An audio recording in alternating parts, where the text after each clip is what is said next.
Assalamualaikum warahmatullahi wabarakatuh. Bismillahirrahmanirrahim. Alhamdulillahirabbil alamin. Allahumma shalli wa sallim wa barik sayyidina Muhammad sallallahu alaihi wasallam wa alihi washabihi ajmain. Amma ba'd. Ila man bisababiha nahtafil wa najtami. Mbak Alisa yang saya hormati, Ibu Pak Rozi, Ibu Pak Rozi apa? Ono Ibu ono Pak Rozi. Yang saya hormati Gus Kafabi, putranipun Kyai Mahrus rumiyin kula mondok mriko nakal ingkang belo niki ingkang. Jadi enggak sampai ditakzir karena punya Gus Kafabi dulu itu. Habib Salim Jindan, ini Habib Nusantara yang saya hormati. Wa man ma'ahu hafizahumullah. Agus sinten Ma'ruf. Amin Ma'ruf. Nggih. Luar biasa. Ma'ruf Amin, Amin Ma'ruf. Dumateng para ruasa yang saya hormati, Ketua LDNU Dr. Kiai Haji Agus Salim, juga yang paling fenomenal Kiai Haji Insinyur Misbah yang saya hormati. Hadirin hadirat setiawan. Ini NU kok serius? Ini PBNU gak usah serius. Malam ini 10 tahun wafatnya almarhum Gus Dur Abdurrahman Wahid. Sayangnya kok Wahid, jadi nggak Itsnain tidak thalatha gitu loh Pak. Jadi nggak bisa ditiru sudah. Makanya benar apa kata Mbak Lisa, kalau tidak bisa separuh ya 1, 2 atau tidak sama sekali nirunya. Karena sulit, karena cuma Wahid. 10 tahun yang lalu Mbak Halilintar di Siang Bolong, kami lagi kumpul di sini, saya juga lagi kumpul. Tuh ada berita Gus Dur wafat langsung, nggak tahu ada yang kesana yang kemari macam-macam. Nah, malam ini 10 tahun dihauli. Berbicara Gus Dur tidak akan selesai setahun Pak. Keunikannya, keanehannya. Yang jelas bicara Gus Dur bukan bicara kiai, bukan bicara pemimpin, tapi bicara makhluk, bukan hanya insan. Kita bicara biasa bicara kemanusiaan. Gus Dur bukan kemanusiaan, kealaman.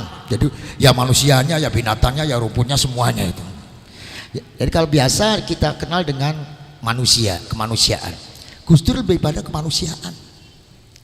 Yang saya tahu, memang saya jarang di Jakarta waktu itu ya. Dulu itu kayak Gus saya dengan Kiai Nuril Ketua LDNU, terus jadi ini penerus. Setahu saya Gus Dur itu satu yang paling kita catat, apa? Begitu besarnya beliau, cucu muassis Nahdlatul Ulama, beliau cerdas dan ternama, tapi masih hormat kepada kiai.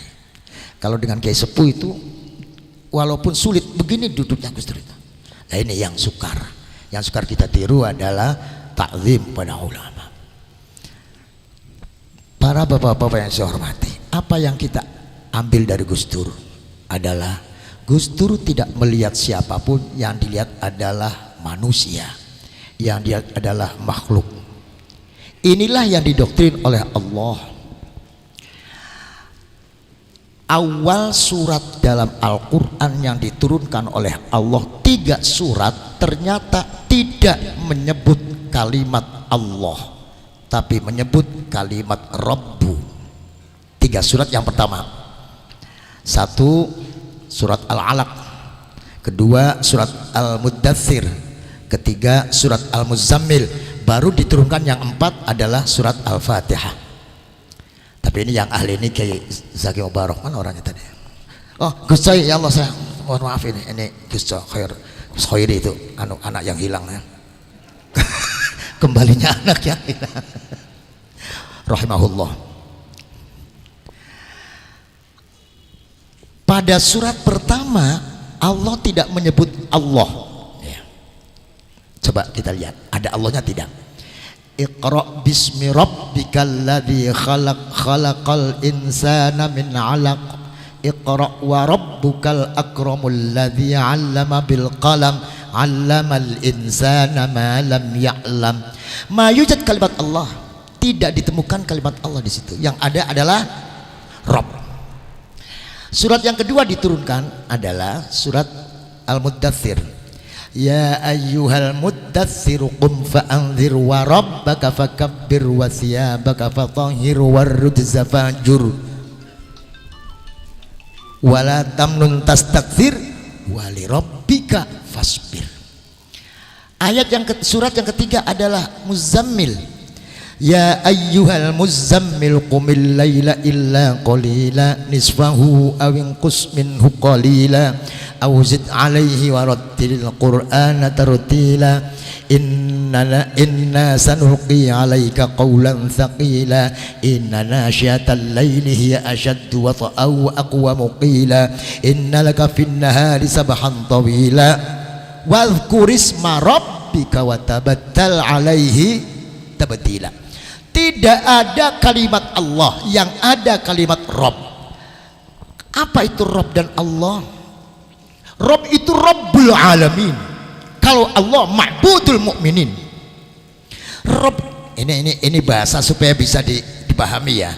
Hakikatnya satu, tidak ada rububiyah dan uluhiyah. Cuma supaya dipahami saja. Kalau Rob, Rabbul Alamin, semua ciptaan Allah. Yang nyembah tidak nyembah, yang NU yang tidak NU, yang membenci yang dibenci, yang kafir yang tidak kafir, seluruh binatang, jin, setan, perkayangan, apalagi itu gondoruwo Pak, semuanya makhluk Allah. Binatang yang menggigit, yang nyeruduk, yang semuanya adalah Allah. Tidak ada kalimat Allah. Artinya doktrin pertama, wahai Muhammad, aitaharrak bismi rabbi la bismillah. Iqra itu taharrak Pak. Kenapa? Lalu Nabi Muhammad itu tidak bisa baca dan tidak bisa tulis. Lah kok disuruh baca? Kalau ada orang tidak bisa naik sepeda, dipaksa naik sepeda, terus jatuh, yang salah yang nyuruh atau yang disuruh? Yang nyuruh. Oh berarti menyalahkan Allah ini. Bukan begitu. Yang tidak bisa, ya kitanya saja tidak bisa memahami. Nabi tidak bisa baca, tapi Iqra, bacalah. Itu artinya yang dibaca tidak mesti tulisan. Situasi harus dibaca. Kamu ingin jadi DPR, baca dulu situasinya. Loh, situasi kok dibaca? Saya tadi malam ada tamu, dari wajahnya bisa saya baca dia seorang dokter. Kok wajah kok dibaca? Nah, ini artinya taharrak. Bergeraklah wahai Muhammad, hadapilah semuanya bismi rabbik, dengan asma, dengan nilai rububiyah. Semuanya makhluk Allah, seperti kamu, seperti kamu, tidak ada perbedaannya. Nah, bahkan ada ayat yang umamun amsalukum. Apa itu awalnya? Oke, Habib, awalnya pakai misbah. Podo lupa ini. Wa ma min dabbatin fil ardi illa umamun amsalukum. Semua binatang sama seperti kamu. Jadinya anjing Nabi itu didoktrin pertama agar menganggap semuanya tidak dilihat dari iman atau tidak, ibadah atau tidak, Jawa atau Cina, semuanya adalah marbub, semuanya adalah makhluk Allah. Ini yang doktrin pertama, dan inilah yang diambil, yang dilakukan, yang disikapi oleh Gus Dur untuk manusia. Malah sering aku sing NU ora digatekno, sing Kristen digatekno, kan begitu. Nah ini Gus Dur itu bukan hanya manusia Pak, binatang. Kalau ada binatang terbang itu ada Pak. Orang yang mau saya, kalau ada binatang terbang, muga-muga iku balik wis wareg. Ya Allah. Nah kalau saya jangan ke binatang, kemana-mana manusia saja tidak pernah mendoakan. Saya pernah tanya pada orang, pada guru saya di Mekah, Syekh, ikhlas itu bagaimana sih Syekh? Saya ingin tahu. Ikhlas itu kamu duduk di depan rumah, setiap ada orang lewat kamu doakan. Kenal tidak kenal, jual apa tidak jual apa, kamu doakan. Ada orang jual bakso, nggak kenal, ya Allah mudah-mudahan baksonya laris, untungnya banyak. Sudah pernah belum? Sudah pernah belum? Pasti belum. Nah ini yang sulit. Yang sulit ini ikhlas. Ikhlas adalah mendoakan siapa saja tanpa melihat etnis, tanpa melihat suku, tanpa melihat agama. Inilah Rabbik. Jadi jangan jual, Kalau pada umat orang, jangan dulu dengan Allah, adanya Rob. Semuanya Allah sama dengan saya, yang membuat dia makan Allah, yang rezeki Allah, memberi hidup Allah. Tidak bicara agamanya apa. Jadi jangan menghadapi orang dengan Allah dulu. Kalau Allah dulu, saya Allah, kamu bukan. Saya iman, kamu kafir. Saya sorga, kamu neraka. Adanya itu nantinya. Kalau belum memakai Allah, yang pertama jangan pakai Allah dulu, pakailah Rob. Semua adalah makhluk Allah, sama dengan saya. Inilah itu sampai 3 kali surat awal surah fil Quran, 3 kali turunkan tidak menyebut Allah. Doktrin bahwa kita melihat orang, melihat siapapun dari rububiyah, kacamata rububiyah, dan inilah yang dilakukan oleh Gus Dur. Oleh karena itu, hal Gus Dur kali ini kita jadikan sebagai pelajaran bagaimana sikap Gus Dur terhadap lainnya, apa itu manusia, apa itu binatang, atau itu hewan atau nama lainnya. Kami NU baru sadar makna kebangsaan setelah ada Gus Dur. Oh, bangsa itu begitu. Oh, dulu kan enggak, pokoknya yang tidak tahlil neraka, kan begitu. Yang tidak tahlil salah, enggak. Setelah ada Gus Dur, oh ini tak, Gus Dur bicara kemanusiaan, yang minoritas justru dilindungi. Ini luar biasa. Gus Dur masuk. Yang paling aneh, ini luar biasa anehnya, kalau Gus Dur yang melakukan tidak salah, modelnya begitu aneh kan. Dicoba bukan Gus Dur, belum udah salah. Coba dari sudut kacamata mana kita memandang Gus Dur ketika menjadi juri kontestan film? Ayo, dari sudut mana? Gus Dur masuk dari sudut rububiyah, dari masuk insaniyah, sama dengan kita. Dari sudut pandang mana ketika kita melihat Gus Dur khotbah di gereja? Dari sudut pandang mana ketika Gus Dur ziarah ke Roro Kidul? Ayo, kalau saya yang melakukan langsung Mustafa kafir neraka. Yang paling aneh, Gus Dur kok tidak dikafir-kafir kan gitu. Ini ada apa? Luar biasa. Jangan dicari, memang cuma wahid. Tidak ada duanya. Sampean mbok puasa 40 dina 40 bengi orang mangan orang minum, ndak bisa mencapai Gus Dur, nggak bisa. Mati bisa lah. Ojo niru, ndak iso niru. Dan inilah sosok NU. Jadi yang namanya NU siapa? NU itu gambarannya apa? Ya Gus Dur. NU, kalau orang itu Pak berkelompok harus punya panutan. Agama mesti punya panutan. Agama Yahudi panutannya Nabi Musa. Agama Nasrani panutannya Nabi Isa. Agama Islam panutannya Kanjeng Nabi. NU panutannya Gus Dur. Ini lepas dari anu ya. Ini soalnya halnya Gus Dur, bukan halnya Mbah Hashim ini. Walaupun tidak akan lepas daripada pengaruhnya Mbah Hashim. Nah ini. Jadi kalau kita melihat NU itu apa sih? NU ya Gus Dur. Ini untuk mengalih sedikit. Dulunya apa? NU itu apa sih? NU ya tahlil. Nah, kan gitu dulunya. Sekarang enggak. NU Gus Dur. Bagaimana Gus Dur? Gus Dur ru'yatul ghair bi ru'yatir rububiyah ail insaniyah wal khalqiyah, kemakhlukan. Ketika Gus Dur menerapkan kebangsaan, apa tidak ada yang mengolok-olok? Diolok-olok sekali. Ketika Gus Dur membela minoritas, apakah tidak banyak yang menyerang? Banyak sekali. Tapi ketika itu pimpinan atau tokoh-tokoh NU kembali membaca ke NU-an, oh ternyata iya, bahwa NU yaitu NU membela siapapun, NU baik dengan apapun. Terutama Gus Dur ingin amannya negara walaupun harus kehilangan jabatan. Kalau yang lain tidak, yang penting jabatan tidak hilang. Luar biasa. Contoh, kita ambil dari sejarah dulu, lantas inilah yang dilakukan oleh Gus Dur. ketika Nabi Muhammad sallallahu alaihi wasallam hijrah dari Mekah ke Madinah karena dizolimi. Nabi Muhammad itu penduduk Mekah, dizolimi penguasa Mekah, makanya tidak boleh melawan. Kalau melawan namanya memberontak, memberontak tidak boleh. Oleh karena itu ketika Orde Baru NU dizolimi tidak melawan, karena melawan adalah memberontak.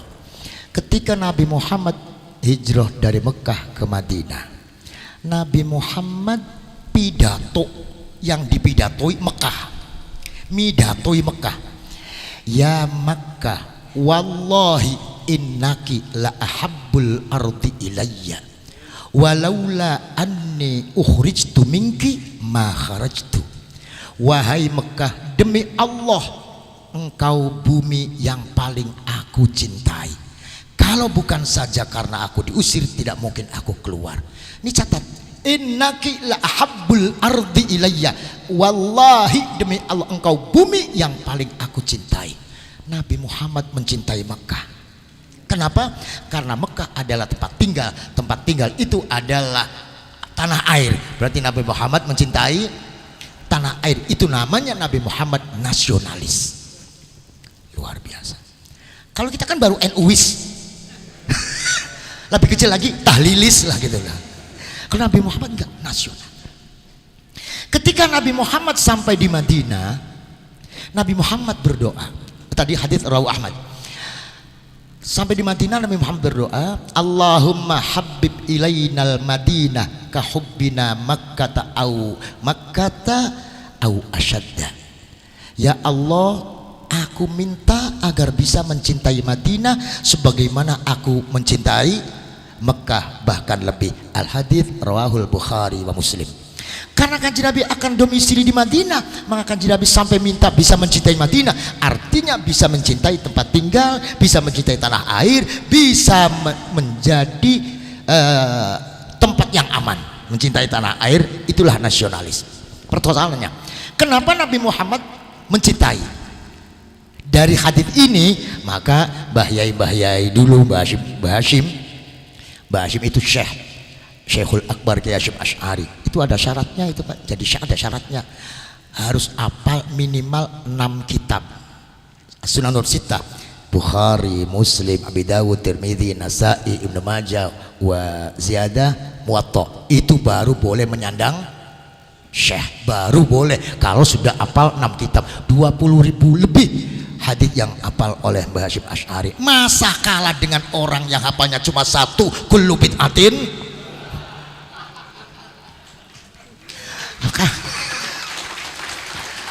Hafalnya cuma 1, kullu bid'atin dalalah. Itu pun terusnya nggak hafal lagi tuh. Sudahlah, nggak usah ragu itu, nggak usah ragu. Yang mereka itu hafalnya cuma 1, hafalnya cuma 1.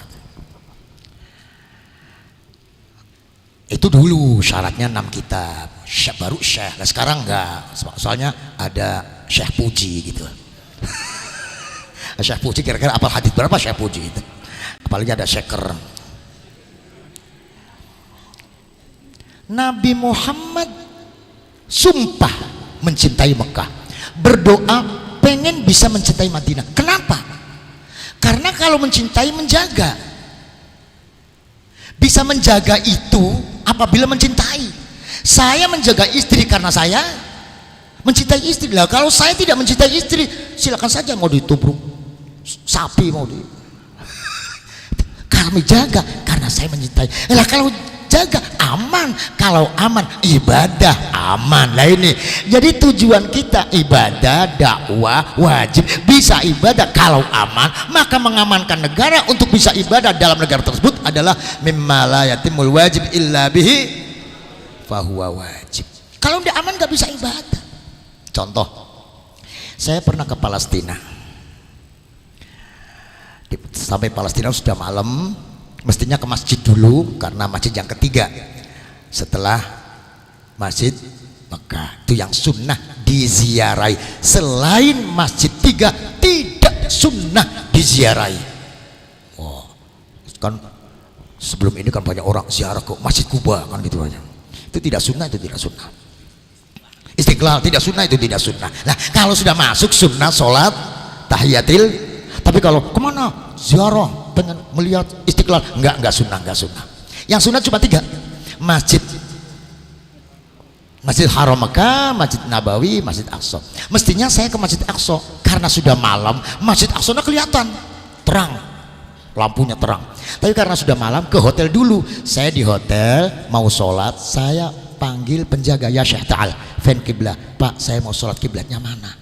Jawabnya penjaga, iftah syubak idza ra'aital masjid dzaka wal kiblah. Buka saja jendela, kalau kamu lihat masjid itu kiblatnya. Oh ya goblok. Bener, saya ngomong bodoh, dia ketawa. Memang nggak paham artinya bodoh gimana. Jadi orang Palestina tidak ngerti kiblat, tidak ngerti sholat, tidak ngerti. Kenapa? Karena Palestina perang dengan Israel sejak tahun 67 sampai sekarang belum selesai. Tiap hari ada bom, tiap hari ada orang ditembak. Pemerintah Indonesia memberikan rumah sakit di sana. 4 bulan yang lalu rumah sakitnya dibom, berantakan. Nah itu. Jadi karena setiap hari perang, khawatir, cemas, maka kira-kira kapan punya kesempatan berpikir tentang baca Quran, berpikir tentang sholat, apalagi berpikir tentang haul. Itu nggak pernah ada. Selamat saja udah utuh. Nah ini akibat tidak aman, tidak ngerti kiblat, kan gitu persoalannya. Jadi Indonesia kalau tidak aman, tidak mungkin ada dakwah, tidak mungkin ada ibadah. Oleh karena itu al-aman qablal iman, aman dulu baru ibadah, aman dulu baru pembangunan. Jelas dulu status tanahnya baru dibangun masjid. Kalau statusnya sengketa. Oleh karena itu Mbah Hasyim Asy'ari luar biasa rahimahullah bi rahmatil wasi'ah. Wa hasyarana jami' mahu yaumal qiyamah. Oleh karena itu luar biasa Mbah Hasyim tegas sekali apa? Membela negara itu iman. Hubbul waton, hubbul waton.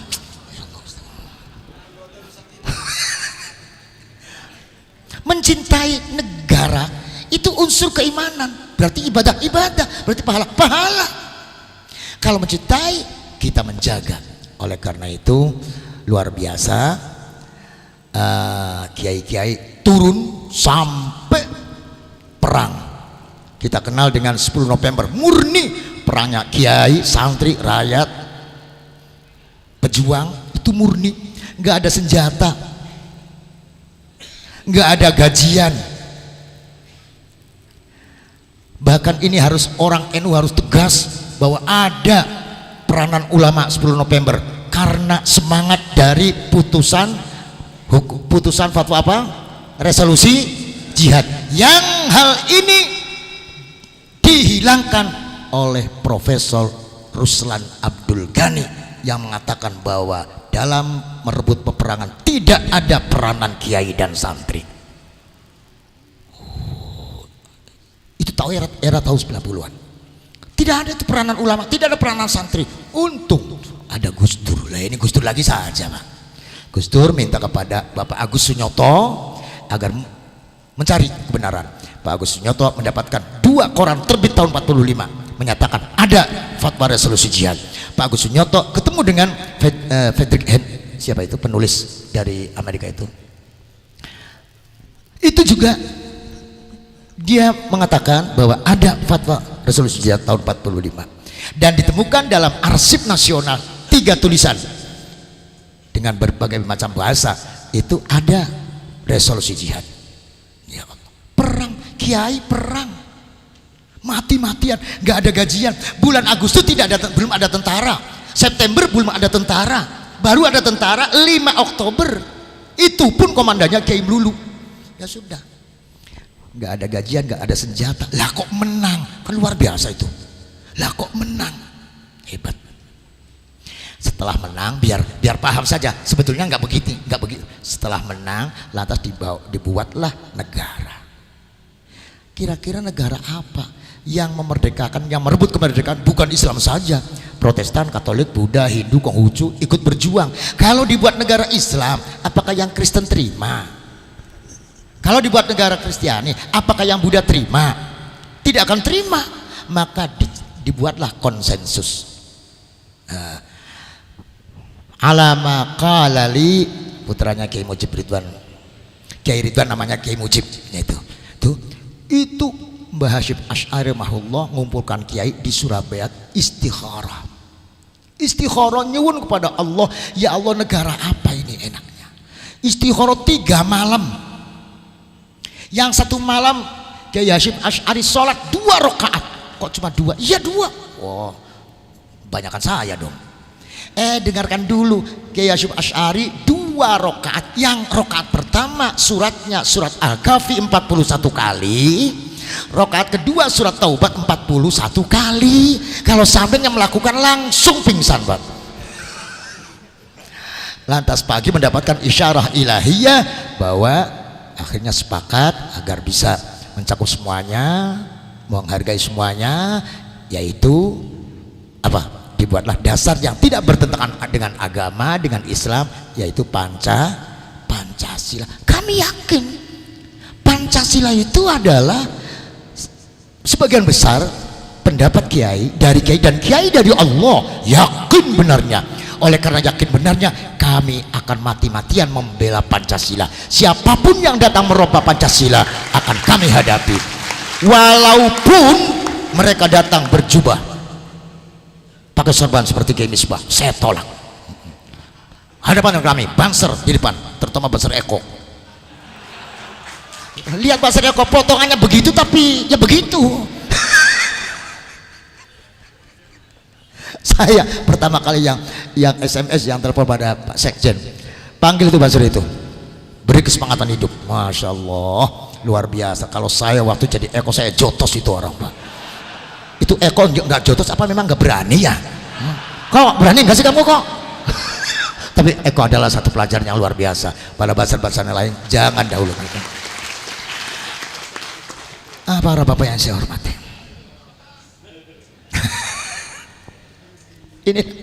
inilah maka dibuatlah hubbul waton, mencintai tanah air.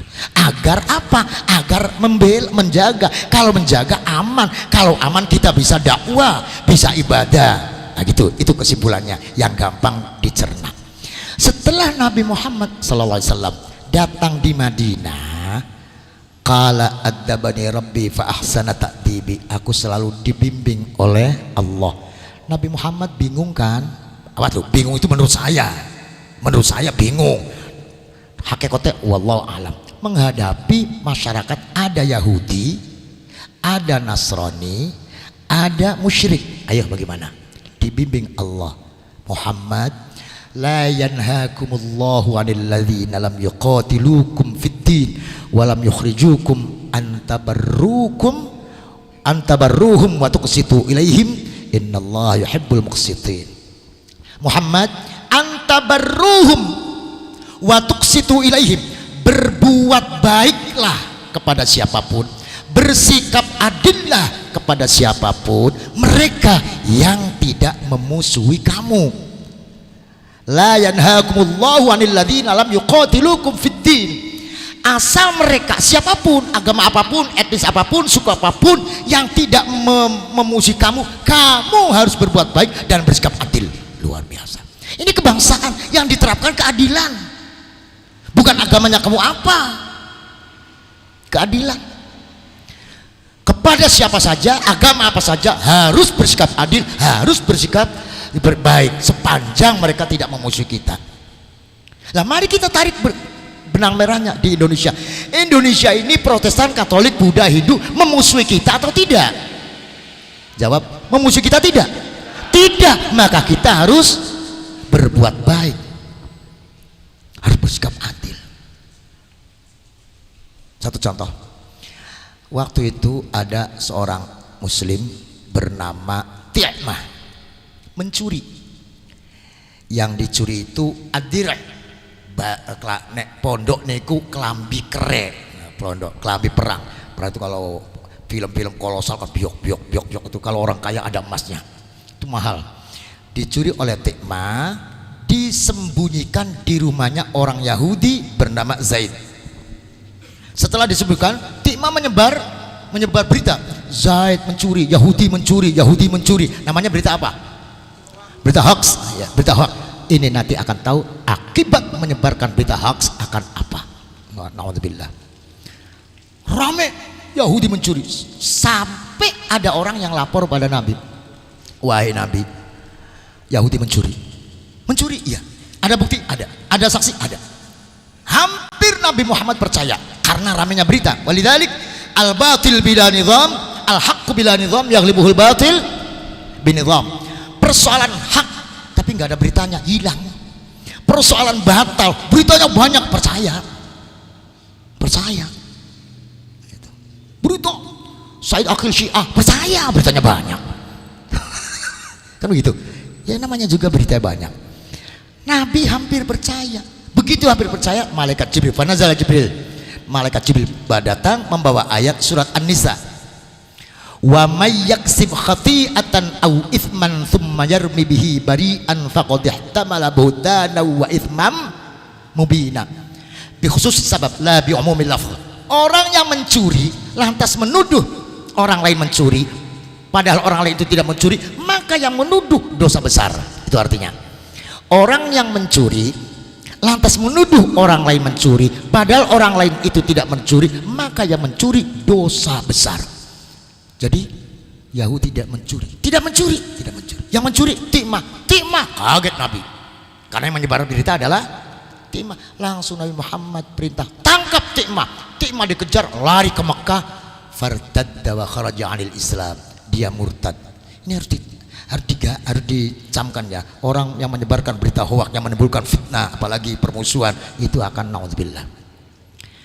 Yahudi tidak mencuri. Lantas Nabi Muhammad SAW keluar di masjid, orang-orang kumpul baca ayat ini, wa may yaksib khati'atan aw ithman thumma yarmi bihi bari'an faqad ihtamala buhtana wa ithman mubina. Yahudi tidak mencuri. Mari kita jawab, ketika Nabi Muhammad membaca ayat ini berarti Al-Quran dan Nabi Muhammad membela siapa? Kok nggak pada jawab? Membela siapa? Membela Yahudi. Tidak melihat agama, tidak melihat suku, tidak melihat etnis. Luar biasa. Yahudi dibela karena kebenarannya, karena kejujurannya. Dan inilah sikap Gus Dur yang didoktrinkan kepada NU. NU harus belajar, siapapun yang benar kita bela, apapun agamanya. Begitu. Ini yang sulit, Pak. Loh, tepuk tangan itu mudah, tapi menirunya yang sulit. Karena cuma Wahid itu lah, salahnya Wahid, salahnya. Mestinya Abdurrahman Isnan kan gitu mestinya. Nah ini bapak-bapak yang saya hormati, makanya ini pendidikan kebangsaan siapapun. Oleh karena itu ketika Mbah Hasyim Asy'ari membuat Nahdlatul Ulama, belum punya lambang gambar, memanggil Kiai Ridwan rahimahumullah, Kiai Ridwan Surabaya. Yang cerita kepada saya itu anaknya Mas Mujib, di rumah saya kenal banget, rahimahullah, sudah meninggal.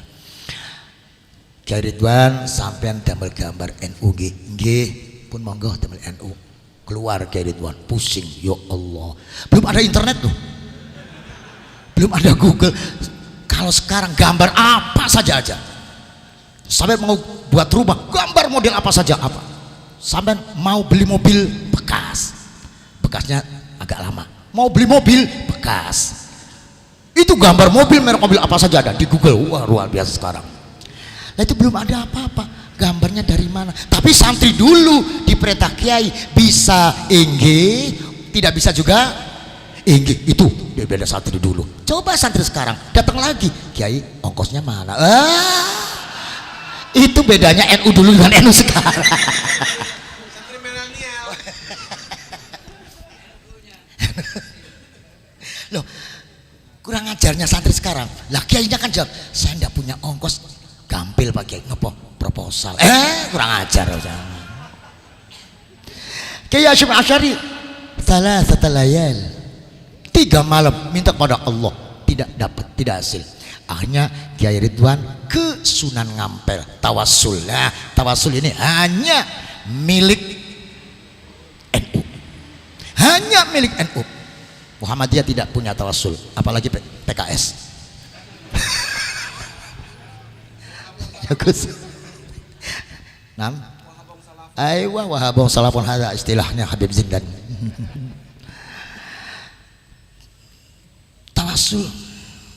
Ya Allah, saya minta dengan berkah karopannya Sunan Ampel, tunjukkan gambar NU itu apa. Ba'da nisfil lail ra'a fis sama, Kiai Ridwan melihat di langit sekitar jam 1 itu ada gambar jagat. Tapi belum ada tambangnya, Pak. Tambang itu ikatan madhab. Tapi kendor-kendor saja, jangan kenceng-kenceng. Artinya kalau madhab sini kok berat ya beda madhab, kan begitu Pak kira-kira. Loh, ada partai Gus Coy, lambangnya sama jagat, lah kok nggak ada tambangnya, makanya pada merojol kan gitu.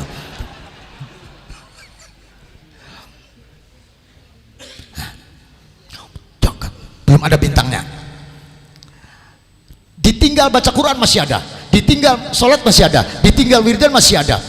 Begitu fajar hilang, sholat lantas lain waktu soal Mbah Hashim, sampun nopo gambar nopo duko leres duko pripun kula ningali gambar jagat sak wengi Mbah, gambar jagat nggih.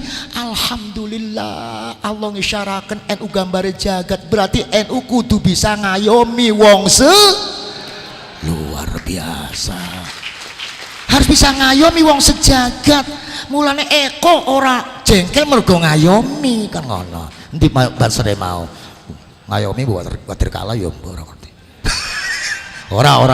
Lah inilah, dan ini adanya pada Gus Dur.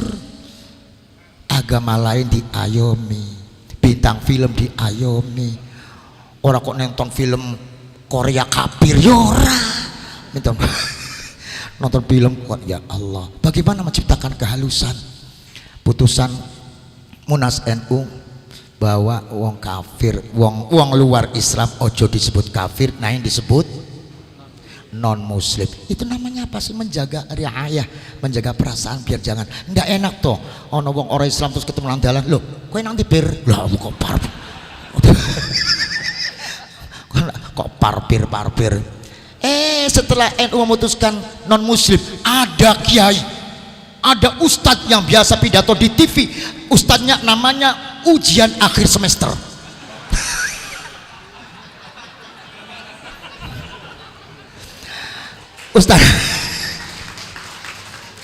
Ustadznya namanya apa? Ujian akhir semester, jangan disingkat.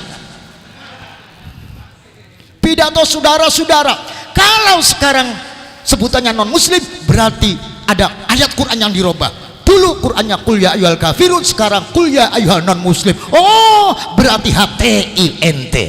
Sudah gitu saja.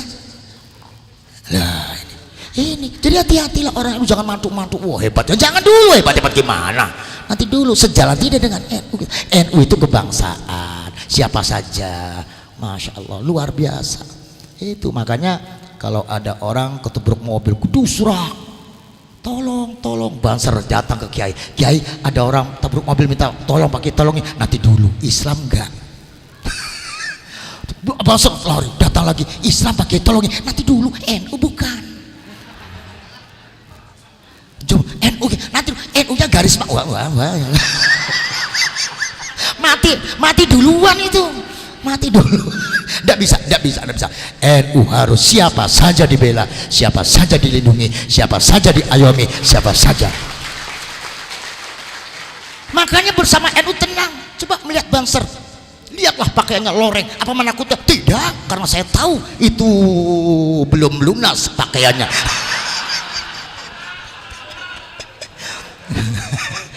Tidak, lihat Banser tidak takut. Tapi kadang-kadang yang orang berjubah kok bingung, jangan-jangan. Nah itu. Oleh karena itu marilah kita tanamkan Gus Dur sebagai NU.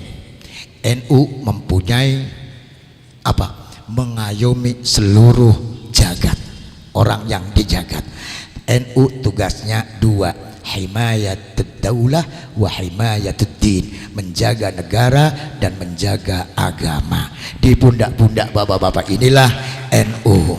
Dan NU kalau organisasinya berjalan, syarat loh, organisasinya berjalan, membuat apa saja bisa, syarat berjalan. Contoh pemilihan calon lurah, yang 3 NU, yang 1 non NU.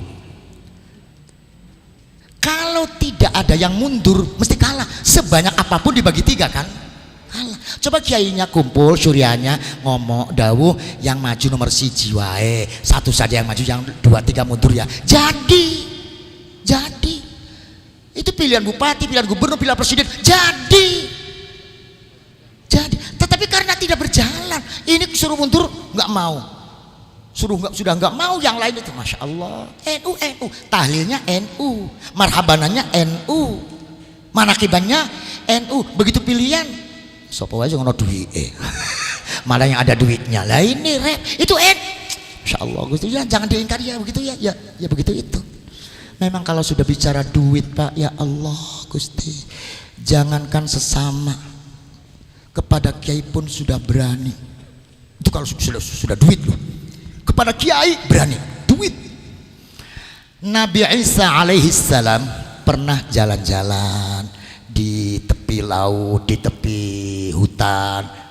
Itu memang para wali kalau dulu itu jalan-jalannya di hutan. Kalau wali dulu, kalau wali sekarang jalan-jalan di mall. Wali sekarang ada orang susah, diem saja. Nabi Isa berhenti. Madza asabak ya rajul, kenapa kamu kok kelihatan susah? Nabi Isa, saya dari kemarin belum makan. Ya Allah, udah diam ya. Nabi Isa doa, maka datanglah roti tiga buah roti Nabi Isa. Iya, buat siapa? Ini buat kamu, alhamdulillah. Ini buat saya. Yang satu nanti aja dulu, nanti aja. Ayo dimakan kenyang. Nabi Isa lantas ke sungai, sungainya dekat. Wudhu, sholat, kembali lagi. Roti yang satu tidak ada. Nabi Isa tanya, loh roti yang satu mana? Nggak tahu. Apa ada orang lewat? Nggak ada. Ada binatang yang suka roti lewat? Nggak ada. Nggak tahu. Nabi Isa marah. Sama Nabi mau berbohong gara-gara roti, apalagi proyek. Kan begitu persoalannya Pak. Apalagi proyek Gus Coy, roti saja mau bohongin Nabi loh. Baik, kata Nabi Isa, ayo melu aku gelem burun Nabi Isa napa malih melu Nabi mau kiai wae oleh berkat kok. Nabi Isa ngliwati kali, sungai besar, banjir banter banyune. Loh Nabi Isa pripun mangke kelelep? Wis cekelen aku. Pegang baju Nabi Isa, berjalan di atas sungai. Ya Allah, Nabi Isa gimana? Sudah pegang. Loh, sampai di sana. Hebat Nabi Isa, hebat engkau bisa jalan di atas air yang begitu deras dan curam. Hebat. Yang hebat bukan saya, Allah Maha Kuasa, Maha hebat. Oleh karena itu saya mau tanya, dengan kehebatan Allah yang luar biasa, saya mau tanya, roti tadi yang satu di mana?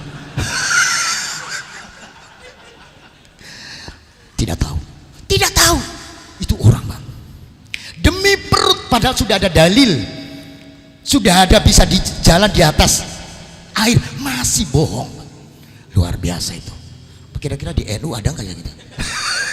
Baik, ayo ikut lagi, ikut jalan. Lama-lama kelaparan. Nabi Isa, saya lapar dari pagi kan. Oh ya, duduk. Nabi Isa berdoa. Ada burung sini.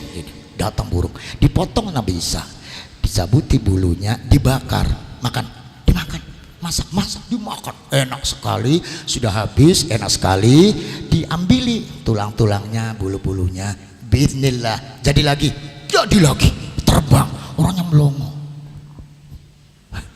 kok terbang tapi perut kok kenyang gitu. Nabi Isa, hebat sekali Nabi Isa, engkau bisa membuat burung sudah dimakan kok bisa terbang lagi. Hebat. Ilmu apa? Bukan saya yang hebat, Allah yang hebat. Luar biasa, Allah bisa membuat yang sudah dimakan bisa hidup lagi. Saya mau tanya, demi kehebatan Allah yang menghidupkan burung yang sudah mati, saya mau tanya, roti di mana roti tadi? Roti faqala la adri, saya nggak tahu, tidak tahu. Kurang ajar. Dah gini, Nabi Isa ambil tanah. Nah, tanah tiga apa namanya? Tiga gundukan ya. Nabi Isa doa, ya Allah antallah bala wallahi antallah la ilaha illa anta Allah wallahi innahu la ilallah. Saya hafal bacanya. Tapi kalau yang baca ini bukan Nabi Isa nggak jalan, Pak. Jangan coba-coba, jangan coba. Jangan niru.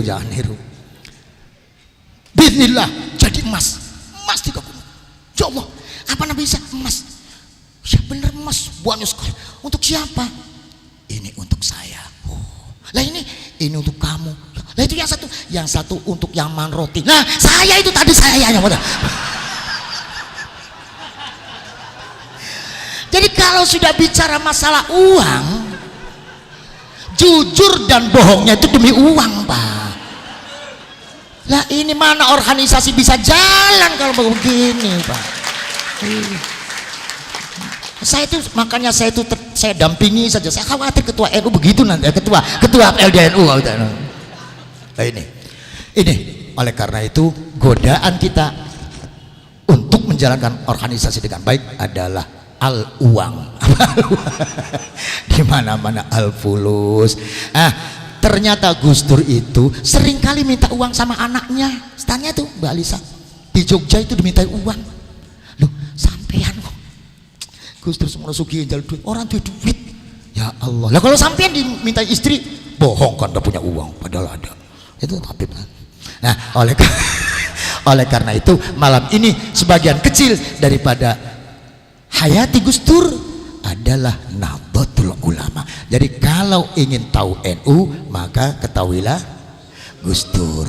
Demikian matur nuwun, matur nuwun sedaya, terutama ketua LDNU yang luar biasa, punya luar biasa dah, luar biasa. Semoga melalui LDNU banyak, bukan proyek apa ya, banyak beasiswa kepada Pak Robihin. Maka tanawan matur nuwun, jazakumullah khairan wa wallahu muwafiq ya. Bukan muwafiq, kalau muwafiq di sana. Kalau muwafiq di Jogja, kalau di sini muwafiq. Wallahu muwafiq ila aqwamit thariq. Wassalamualaikum warahmatullahi wabarakatuh.